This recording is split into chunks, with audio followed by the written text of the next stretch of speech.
Chris, what we've been looking at 100 kilometers away from where you are is in stark contrast to what's happening around you. Last time we spoke, dozens of people had been killed. Could you bring us up to speed on the latest, please?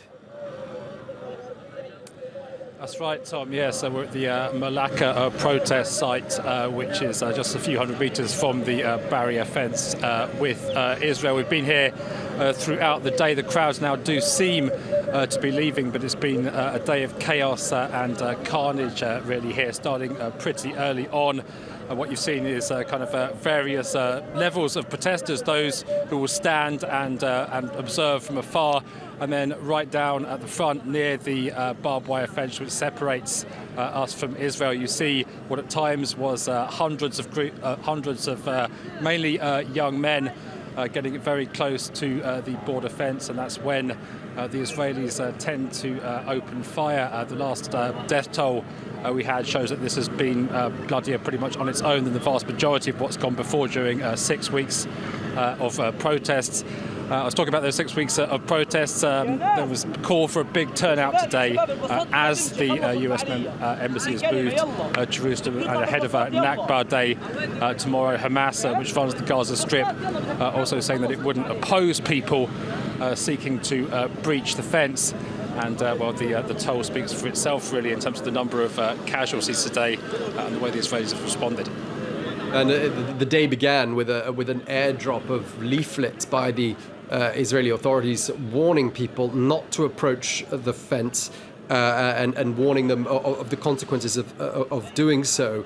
And I'm just wondering, from speaking to people there, what sort of impression are you getting from what people are telling you? Is there a sense of hopelessness that there is really very little scope at this particular stage, very difficult to envisage anything resembling a peace process coming back to life anytime soon, Chris?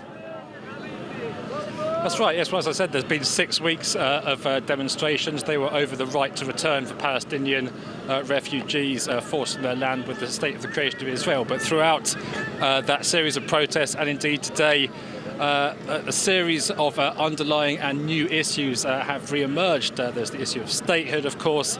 Now we have the issue of the US Embassy moving to Jerusalem, and there's the issue of the ongoing blockade of Gaza, something which people here are desperate for relief from. Obviously, freedom of movement is a huge issue, but it's also the effects that it has on people's everyday lives, on the unemployment rate here, on the lack of electricity and water, etc. And that's why when you speak to particularly some of the young protesters who are prepared to go and risk their lives in front of Israeli gunfire, there is, as you said, that sense of desperation there.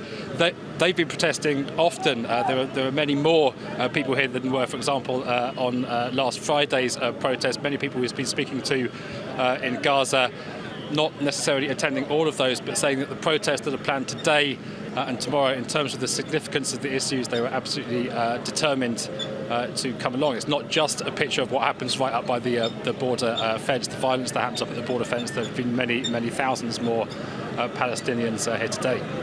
Okay, so a sense of hopelessness, a sense of despair and anger. And I'm just wondering if you get the impression that all of that anger is directed at Israel, or whether some of that anger is directed at the Palestinian leadership, in particular there in Gaza at Hamas.